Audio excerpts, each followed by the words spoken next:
Dzień dobry Państwu, witam bardzo serdecznie w kolejnym odcinku muzycznego alfabetu. Dzisiaj Allegro. Określenie, które na pewno słyszymy często, zwłaszcza jako tytuły części utworów cyklicznych, takich jak sonaty, symfonie, koncerty fortepianowe.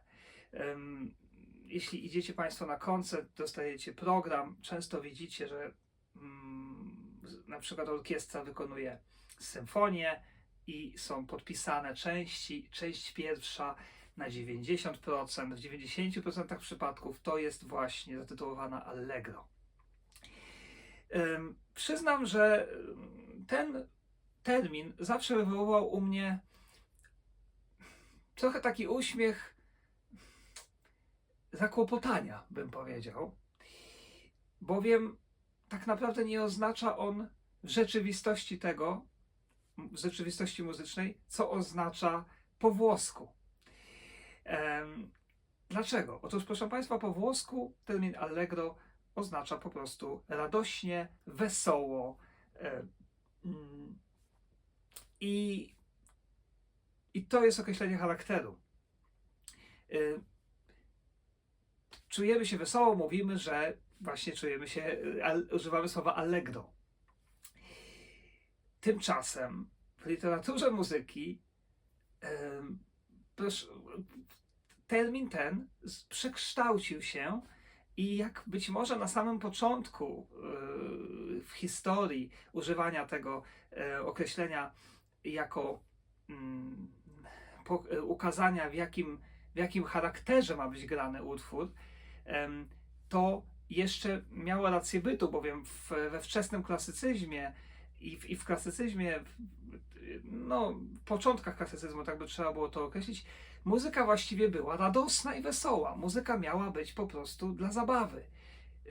Kompozytorom wręcz nie wolno było pisać muzyki smutnej, opisywać złych emocji, prawda? Nadworni kompozytorzy w pałacach arcyksiążąt, przy królów i tak dalej, byli po prostu służbą, która miała dostarczać władcom rozrywki, więc allegro. I te utwory właśnie były takie, tyle tylko, że to się oczywiście, jak Państwo wiecie, zaczęło zmieniać. Kompozytorzy się wyzwalali, Beethoven tak naprawdę popchnął w zupełnie inną stronę dzieje i losy artystów i w ogóle muzyki. Zaczął opowiadać o bardzo ludzkich odczuciach, a te, jak wiadomo, bardzo często nie są allegro. To nie jest tak, że każdy dzień jest allegro. To nie jest tak, że zawsze czujemy się allegro, prawda? Ale co ciekawe, tradycja nazywania tempa, w jakim te utwory allegro były pisane, pozostała i tak naprawdę słowo allegro zaczęło oznaczać po prostu szybko.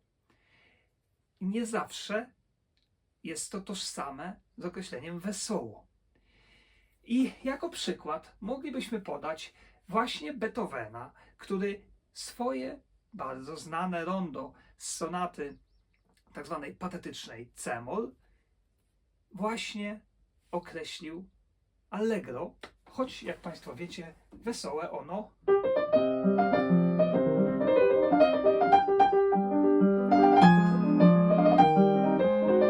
nie jest.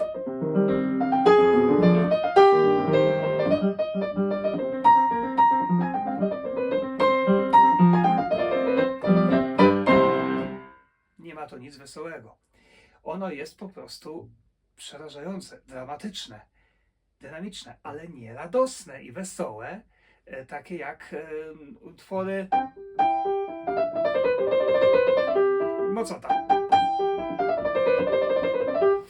Allegro z jego sonaty C-dur na przykład, prawda? Więc jest to zupełnie coś innego. Niedaleko szukać Chopin, proszę Państwa, oczywiście ten utwór, który wszyscy doskonale znamy, również zatytułował Allegro. I on również nie jest wesoły. Kto zna?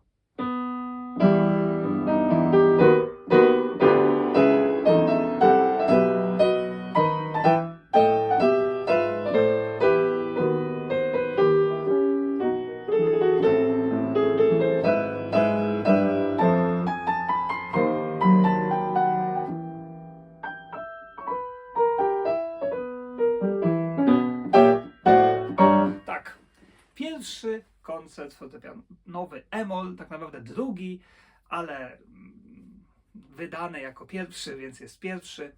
Również jego pierwsza część to jest Allegro, ona ma jeszcze dodatek maestoso, o którym również w naszym alfabecie będzie mowa.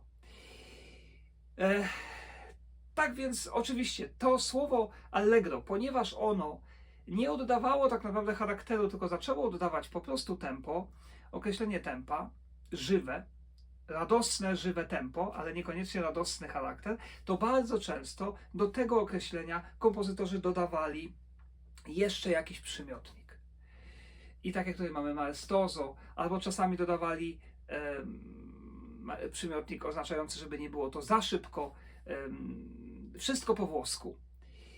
Tak więc bardzo często się zdarza i na pewno Państwo to sami zobaczycie w utworach, które kochacie, znacie i będziecie przeglądali zaraz jako zadanie domowe, że po słowie Allegro najczęściej mamy jeszcze jakieś dopowiedzenie. Że bardzo rzadko zdarza się w utworach już późniejszych, poklasycznych, żeby było tylko i wyłącznie Allegro. Dziękuję za uwagę i do zobaczenia w kolejnych odcinkach.